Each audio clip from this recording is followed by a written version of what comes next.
नमस्कार साथियों, मैं प्रवीण अपनी इस वीडियो क्लास में आपका फिर से स्वागत करता हूं। जैसा कि हम पहले पढ़ चुके हैं कि वर्ण तीन प्रकार के होते हैं, स्वर, व्यंजन और अयोगवा ध्वनियाँ।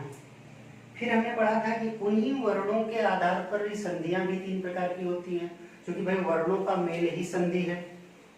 तो अगर वर्णों का मेल ही संधि है तो वर्ण जितने प्रकार के होंगे उतने प्रकार से मिलेंगे, इसलिए वे तीन प्रकार के संधियों का निर्माण करते हैं। और हम पढ़े थे कि संधियां कौन कौन सी होती हैं, स्वर संधि, व्यंजन संधि और विसर्ग संधि। स्वर संधि पढ़ते समय हमने पढ़ा था कि उसके मुख्य रूप होते हैं और गौड़ रूप होते हैं। मुख्य रूपों में हम 5 मुख्य रूपों का अध्ययन कर चुके हैं: दीर्घ संधि, गुण संधि, वृद्धि संधि, गण संधि और अयाधि संधि। तो मैं समझता हूं कि आप लोग उसको ठीक से तैयार कर चुके होंगे और निरंतर अभ्यास भी कर रहे होंगे।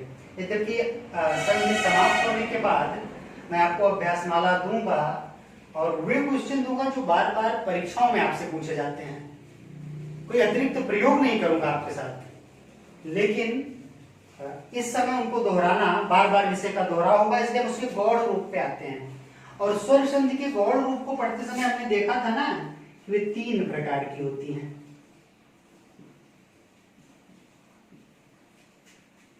और 3 प्रकार में भी हमने देखा था, एक प्रकार होता है पूर्व रूप संधि। संधि शुरू करने से पहले ही आपने इसको लिख लिया होगा, क्योंकि हमने पूरा रेखा चित्र स्वर संधि में क्या क्या हमको पढ़ना है हमने पहली क्लास में ही लिखा दिया था। पूर्व रूप संधि, पर रूप संधि और प्रकृति भाव।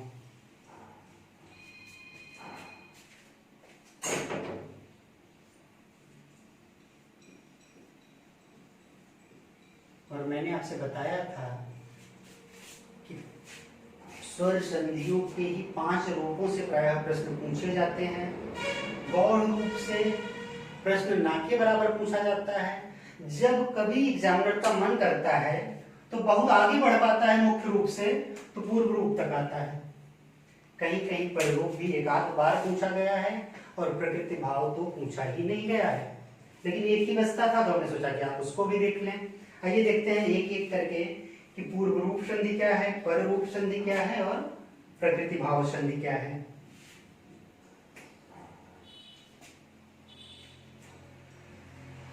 आप देखें, आपने अयाध संधि पढ़ते समय देखा था कि यदि ए, ऐ, ओ, औ के बाद कोई भी असमान स्वर आता है तो ऐ, आए, औ, आओ हो जाता है। ए के स्थान पर ऐ के स्थान पर आए, ओ के स्थान पर औ और औ के स्थान पर आओ। इतना आपने देख लिया था। अब पूर्व रूप में क्या होता है जरा आप देखिएगा कि यदि ए और ओ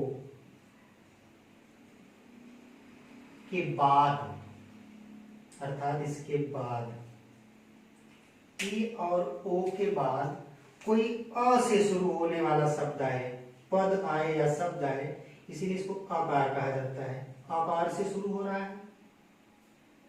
यदि पद के अंत में, जैसे पहला पद है, भाई 2 शब्द मिल रहे हैं मान लीजिए, यदि शब्द या पद के अंत में ए है, पहले शब्द के अंत में, और उसके बाद अ से शुरू होने वाला कोई शब्द है, इसी प्रकार यदि पद या शब्द के अंत में ओ है, उसके बाद कोई अ से शुरू होने वाला वर्ण है,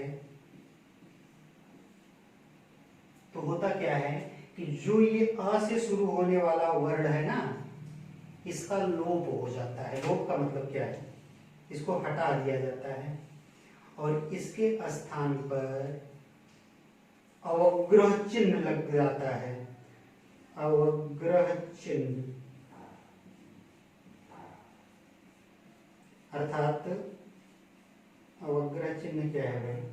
अवग्रह चिन्ह हम अंग्रेजी में यस बनाते हैं ना, यही है।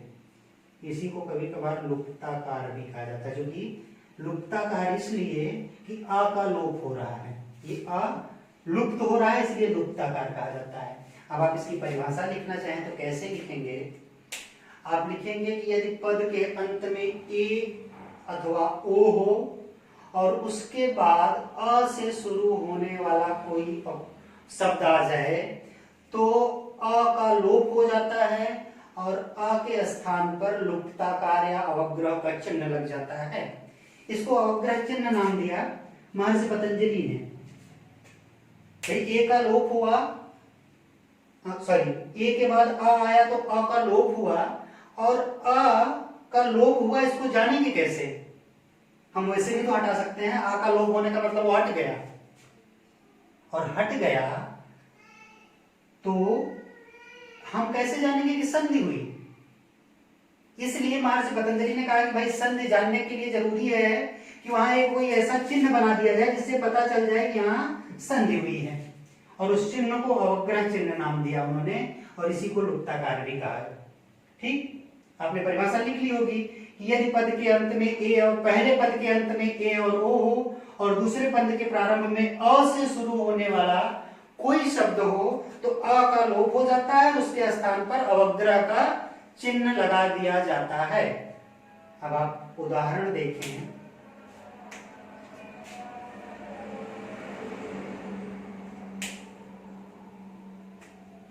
आप देखें, जैसे आप लिखते हैं कवि धन अप, और जब इसकी संधि करते हैं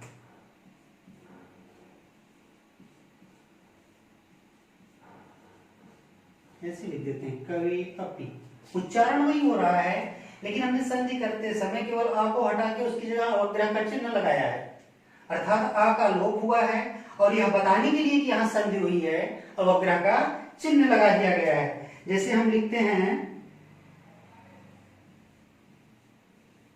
हरे धन अत्र, जब हम शब्द रूप पढ़ेंगे ना तो कवि हरे, फिलहाल हमको पढ़ना ही नहीं, संस्कृत की विषय वस्तु है, लेकिन हम जानते हैं कि यह रूप में चलता है, एक वचन, द्विवचन, बहुवचन और उसकी 7 विभक्तियां, 8 विभक्तियां कहिए संबोधन को जोड़ दिया जाए तो, लेकिन वो संस्कृत की विषय वस्तु है इसलिए पढ़ने की आवश्यकता नहीं सामान्य हिंदी में, तो हम जानेंगे हरेयत्र। ठीक भाई, अगर आपसे शब्द दे दिया गया ना कि आप पहचानिए कि कौन सी संधि है, तो आपने जहां ये अवग्रह का चिन्ह देखा या लुप्ताकार देखा तो आपको देर ही नहीं लगेगी समझने में कि हम पूर्व रूप संधि की तरफ जा रहे हैं। और अगर शब्द देके कहा गया कि इसका संधि विच्छेद बताइए, तो जहां पर ये लुप्ताकार लगा है ना वहीं अ लिख दीजिए, ये वाला उसके पहले वाला भाग पहले हो गया हरे और उसके बाद वाला अत्र, संधि भी आसानी से हो जाएगी, संधि विच्छेद भी आसानी से हो जाएगा। एक उदाहरण हम देखते हैं ओ वाला।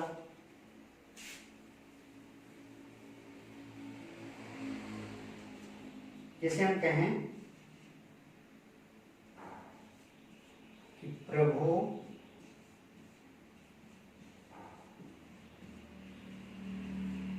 अनुग्रहण, इसमें करना क्या है? कुछ नहीं करना भाई, इसका संधि करना है, बस सीधी सी बात है कि हमने प्रभु लिखा, बस अनुग्रहण, बात खत्म हो गई। या हम एक उदाहरण ओ वाला और देख रहे हैं, इस ओ वाला लोको धन अयम, इसको कैसे करेंगे भाई? कुछ नहीं, फिर वही बात, लोको और अयम की जगह अ की जगह अ का लोप करके हमने अवग्रह का चिन्ह या लुप्ताकार लगाया और अयम। बहुत आसान सी बात है, इसको पहचानने में भी आपको कहीं कोई समस्या नहीं होगी। अब हम चलते हैं अगली संधि की तरफ जिसको कि पररूप कहा जाता है। अच्छा, एक बात इसमें और आपको जो जानने लायक है, कभी कभार अगर एग्जामिनर विषय को कठिन बनाने की कोशिश करेगा तो आपसे एक प्रश्न यहाँ पूछ सकता है, क्या वो पहले, उसके पहले आप एक बार फिर से पिछली क्लास में जाएं और आप देखेंगे कि आपने पढ़ा था आयाद संधि में कि यदि ए ए ओ औ के बाद कोई भी असमान स्वर आए तो ए के स्थान पर ए के स्थान पर आए, ओ के स्थान पर औ और औ के स्थान पर आओ हो जाता है। यहां देखें, ए के बाद भाई असमान स्वर ही तो आ रहा है, या ओ के बाद असमान स्वर ही तो है आ, लेकिन यहाँ तो ऐसा नहीं हो रहा है। यहाँ दूसरा नियम लागू हो जा रहा है कि आ का लोप केवल ए और ओ के साथ है ना, आ का लोप हो जा रहा है और उसकी जगह अवग्रह का चिन्ह लग जा रहा है, हो रहा है ना। तो इसीलिए इस संधि को अयाज संधि का अपवाद कहा जाता है। तो अगर पूर्व रूप से कठिन प्रश्न करने की कोशिश होगी एग्जामिनर के द्वारा, तो आपसे यह पूछा जाएगा कि किस संधि को अयाज संधि का अपवाद कहा जाता है, तो आप सीधे उत्तर देंगे पूर्व रूप।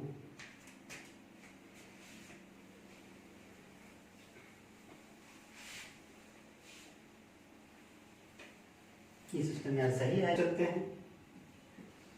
पर रूप में क्या होगा भाई, हमने अभी पढ़ा पूर्व रूप संधि में कि ए और ओ पहले आ रहे हैं, अ या आ बाद में आ रहा था। अब की बार क्या हुआ, अब की बार इसी का उल्टा हो जाता है, पर रूप। पर रूप में होता क्या है कि यदि अ अथवा आ पहले आए, पहली शर्त है कि यदि अ अथवा आ पहले आए, पहले का मतलब क्या हुआ कि भाई कोई शब्द होगा उसके अंत में आ और आ जुड़ा होगा, लेकिन वो शब्द पहले होगा, संधि से पहले का रूप होगा। संधि दो वर्णों का मेल होगा, और दो वर्ण होते क्या है भाई, एक शब्द का आखिरी अक्षर और दूसरे शब्द का पहला अक्षर। अगर पहला शब्द जो आ रहा है उसके अंत में अ और आ रहा है, ये पहली शर्त है पर रूप में। और दूसरी शर्त है ना कि जो पूरा शब्द है, जो प्रथम शब्द है या पद है, वो उपसर्ग के रूप में। हम आगे पढ़ेंगे उपसर्ग क्या होता है, लेकिन अभी तो आप इतना जानते होंगे ना कि उपसर्ग वे शब्दांश हैं जो किसी शब्द के आगे लगकर उसके अर्थ में परिवर्तन लाते हैं, पहले जुड़ जाते हैं, वही तो होते हैं ना उपसर्ग। तो यदि उस उपसर्ग वाले शब्द के अंतिम वर्ण में अ और अ छिपा हो, और उसके बाद पूर्व रूप में आपने देखा था कि ए और ओ पहले आ रहा था, यहाँ ए और ओ बाद में आ रहा, अर्थात एकार और ओकार, मतलब ए से शुरू होने वाला कोई शब्द हो या ओ से शुरू होने वाला कोई शब्द हो। तो अब होता क्या है, होता यही है कि जो ए और ओ हैं वहां आ का लोप होता था, आ की जगह अवग्रह का चिन्ह लगता था, यहां ए और ओ का लोप हो जाता है, इनका लोप हो जाता है। और दूसरी बात क्या होती है कि ये लोप होने के बाद ना, लुप्त होने के बाद, अर्थात ए और ओ का जब लोप होगा तो लुप्त होने के बाद जो पहला उपसर्ग रहेगा, पहला शब्द, उसी उपसर्ग में जुड़ जाते हैं। आपको यहां दोनों बातों में, अर्थात शब्द के संधि के पहले शब्द और दूसरे शब्द में दो बातें याद रखनी है। पहली बात कि जो पहला शब्द है वह उपसर्ग के रूप में हो और उसके अंत में अ और आ रहा हो, और जो दूसरा शब्द है वह ए और ओ से शुरू हो रहा हो, तो उसका लोप हो जाता है और लुप्त होने के बाद वह उसी उपसर्ग में जुड़ जाता है। अब आप परिभाषा लिखना चाहें तो लिख लें कि यदि किसी संधित पद का प्रथम शब्द उपसर्ग हो और उसके अंत में अ तथा आ आता हो, तथा उसका दूसरा पद एकार और ओकार हो, अर्थात ए से शुरू होने वाला अथवा ओ से शुरू होने वाला हो, तो ए और ओ का लोप हो जाता है और लुप्त होने के बाद ए अथवा ओ उपसर्ग में जुड़ जाते हैं। अब आप उदाहरण देख के समझ पाएंगे कि कैसे। उदाहरण देखिए, जैसे आपने लिखा प्र धन एजते। कुछ नहीं करना, आपको केवल नियम का अनुपालन करना है। इसकी संधि करें। हम देख रहे हैं इस प्र में अ छिपा है। भाई कई बार मैं इसका खंड करके आपको बता चुका हूं पिछले वीडियोस में। जो ना देख रहे हैं उसको देख के समझ जाएं। तो और अ इसमें छिपा है और ए है, आपको साफ साफ दिख रहा है। आपने कहा कि अगर आ के बाद ए आ रहा है तो उसका लोप हो जाएगा, लेकिन वो लुप्त होने के बाद इसी उपसर्ग में आके जुड़ना है। तो इसी प्र में जब हम ए को जोड़ेंगे तो मात्रा के रूप में आएगा और बात खत्म। प्रेजते। इसी तरह हम देखते हैं एक शब्द और इधर ही देख लेते हैं। उप धन एषते। एक बड़ा आसान सा है, इसमें भी वही करना है। प में आ छिपा है, आप जान रहे हैं। ए को जोड़ना है तो बस उपे ये जुड़ गया, बचा सते, इसको जोड़ दिया, लिखे उपोषते, बस बात खत्म। इसी तरह एक आप उदाहरण हम चाहें तो यहाँ ओ वाला भी देख लें। जैसे हमने कहा उप धन ओषति, यहाँ भी वही करना है। पा में आ छिपा है, आ के बाद ओ आ रहा है, तो हमने किया क्या, इस ओ को लुप्त किया और उपसर्ग में लाके जोड़ दिया, उपोषति, बात हो गई खत्म। तो पररूप संधि में इतना ही। ठीक, अब आगे हम प्रकृति भाव संधि देखेंगे। प्रकृति भाव में क्या होता है आप समझिए। यदि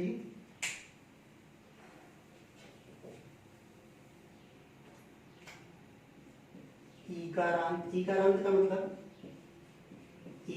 का मतलब कि ऐसे शब्द जिनके अंत में बड़ी ई आती हो, जैसे नदी। अब कहा गया कि यदि ईकारांत उकारांत मतलब जिसके अंत में छोटा ऊ आता हो, और एक तीसरा है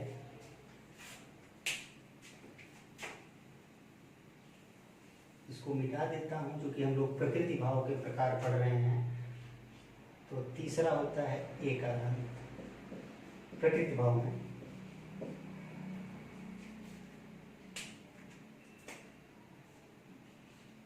प्रकृति भाव में आप देखिए, यदि इकारांत उकारांत, उकारांत मतलब जिसके अंत में छोटा वो आ रहा हो भाई, और एकारांत का मतलब जिसके अंत में ए आ रहा हो, जैसे छोटा ऊ का मतलब विश्व। एकारांत का मतलब जिनके अंत में ए आ रहा हो, जैसे आप पढ़ते हैं लते, इस तरह। बात समझिए। यदि ईकारांत, उकारांत और एकारांत शब्द पहले आए और सिर्फ शब्द ही ना आए, इसका जो रूप हो ना वो द्विवचन का रूप हो, कोई जरूरत नहीं है। इसीलिए आपसे सामान्य हिंदी में कभी पूछता नहीं, आपको इस तनाव में नहीं पढ़ना है कि रूप याद करें। मैंने पहले भी बता दिया था कि पूछता नहीं, लेकिन आप थोड़ा सा जान लीजिए कि क्या होगा। द्विवचन का रूप हो और इसके बाद, इसमें प्लस मत लगाइए, यहां आप लिखिए और, या लिखिए कि बस इकारांत, उकारांत, एकारांत शब्दों के द्विवचन रूप हो और उसके बाद कोई भी स्वर आए,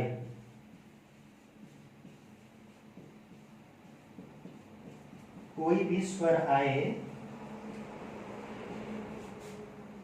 तो क्या होगा, कुछ नहीं होगा। कुल मिला के यही कि कोई परिवर्तन नहीं।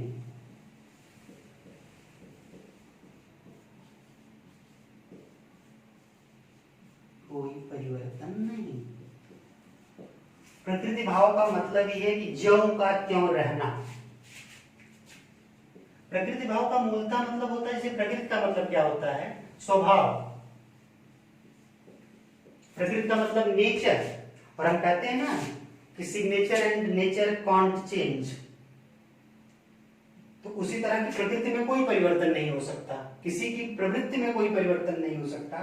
तो इसमें भी वही है, अगर इकारांत उकारांत और एकारांत शब्दों का द्विवचन हो और उसके बाद कोई भी स्वर आए तो संधि के बाद भी कोई परिवर्तन नहीं होता। तो होता क्या है, होता सिर्फ इतना है कि संधि के बीच में जो हम धन का निशान लगाते हैं ना, इसी का अंत हो जाता है। उदाहरण देखिए, मतलब इसी को हटा दिया जाता है। जैसे हरि, आपने नदी देखा था, हरि ये तो, हरि देख रहे हैं इकारांत शब्द है और हम कह रहे हैं कि उसके बाद कोई भी स्वर आए आ रहा है, तो करना क्या है भाई, कुछ नहीं, इसको ज्यों का त्यों लिखना है, केवल बीच से वही शब्द हटा देना है। अगर आपको इस तरह से शब्द दिया जाए तो आप जान लीजिएगा कि वो प्रकृति भाव है। या आप एक उदाहरण और देख लीजिए, जैसे इधर देखिए, आपने लिखा विष्णु,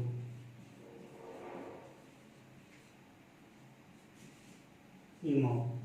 अच्छा, मैं मिटा इसलिए नहीं रहा हूं कि मेरे कुछ स्टूडेंट्स ने व्हाट्सएप करके कहा कि सर एक ही पेज में लिखा कीजिए जिससे कि स्क्रीनशॉट वगैरह लेने में कोई दिक्कत ना हो, इसलिए मैं कोशिश कर रहा हूं। और आप स्क्रीनशॉट से बेहतर होगा कि कॉपी पे लिखते चलें। अब इसमें भी क्या करना है, देखिए आपने ऊपर आ रहा है और उसके बाद दूसरा स्वर आ रहा है, असमान स्वर है, आपको लिखना क्या है, विष्णु इमो, बात समाप्त। एकारांत का भी एक अगर लिखना चाहें तो आप यहां लिखिए, जैसे आपने कहा कि लते धनकेते, इसमें कुछ करना नहीं है, आपको करना सिर्फ यही है कि बीच का प्लस का निशान हटा के लते थे। प्रकृति भाव का तात्पर्य है ज्यों का त्यों रहना, अर्थात प्रकृति भाव संधि में, संधि के बाद शब्दों में कोई परिवर्तन नहीं होता, केवल उनके बीच का जो प्लस का चिन्ह है उसको हटा दिया जाता है।